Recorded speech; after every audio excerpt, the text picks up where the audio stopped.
Possiamo già chiamarla sindaco? No, per rispetto all'elettorato, fino a quando il risultato non sarà definitivo, no. Se dovesse essere sindaco, qual è la prima cosa che fa? Subito controllare lo stato dell'arte sul tema delle risorse comunitarie. C'è un orologio che va velocissimo, non possiamo permetterci di perdere neanche un euro dei tanti milioni che ci sono stati dati, e quindi domani stesso io spero di incontrare i dirigenti a cui è stato affidato il compito di gestire i fondi del PNRR per verificare a che punto siamo. Bisognerà adesso comporre la squadra?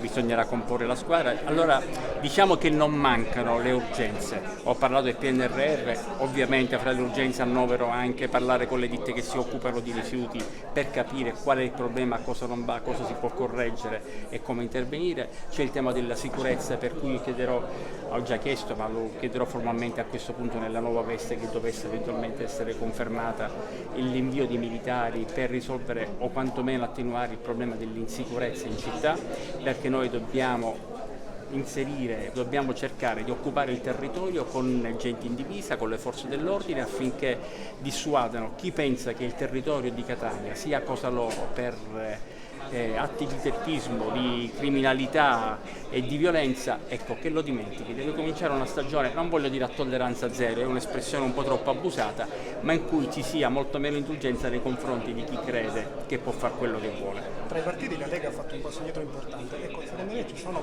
possibilità per una vice sindacatura magari? Ma guardi, questo non ho alcuna difficoltà a dire, che dipenderà dai numeri. Quindi ma è normale che sia così. In democrazia la vice sindacatura toccherà al partito che avrà espresso il migliore risultato. D'altra parte sono altre aspettative da parte dei cittadini, abbiamo visto una piazza università piena, ecco, non si vedeva da tempo per centrodestra. Assolutamente sì, da questo punto di vista ci hanno trasmesso una bella energia.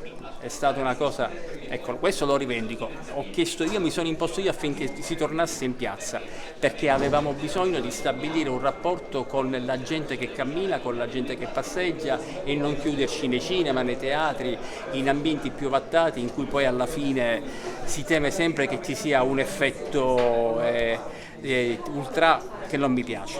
Sul piano programmatico invece, per quanto riguarda le infrastrutture che saranno una componente importante per Catania, specialmente in questo momento in cui c'è un monocolore che riguarda la città di Catania, la regione e la politica nazionale. Da questo punto di vista, di cosa ha bisogno Catania? Ah, guardi, potrei farne una lista lunghissima. Io le dico cosa metto al primo posto dei miei sogni, del mio libro dei sogni: il finanziamento del Nodo Catania, che è sulla base di un programma di un progetto di massima già redatto da RFI, che permetta di interrare la stazione centrale e tutta la rete ferroviaria fino a Castellursino per restituire il waterfront alla città. Già il vicepresidente Salvini ha manifestato il suo assenso rispetto a questo tipo di proposte e verificherà se poterla finanziare. Si tratta di un impegno di spesa importante che si aggira su 1 miliardo di euro, dopodiché ci sarà da compiere un intervento finalmente impattante sulla zona industriale per risolvere le tante criticità che ci sono. Questo rispetto a tante altre cose che si devono fare, perché se vogliamo sempre parlare di libro dei sogni, ecco, io avevo intavolato delle discussioni con Sistemi Urbani, che è la società immobiliare che si occupa dei beni di RFI, affinché ci dessero, vediamo a quali condizioni, il deposito locomotive, da un lato preservando gli edifici che oramai costituiscono beni di architettura industriale, dall'altro realizzando un grande parco a degradare sul Caito. Verrebbe una cosa straordinaria.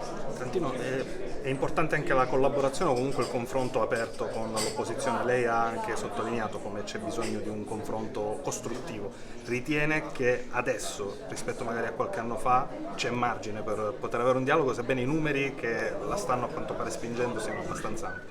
Allora, il confronto deve essere con la città, e la città è rappresentata in Consiglio Comunale dalle forze politiche, quindi saranno benevolmente accettati tutti i contributi che ci verranno dati, non ci sarà indulgenza per posizioni strumentali o di intemperanza fino a se stessa, soprattutto se finalizzati da chiunque a eventuali rivendicazioni di natura personale, questo che sia detto chiaramente. Ha sentito qualcuno dei suoi avversari, Maurizio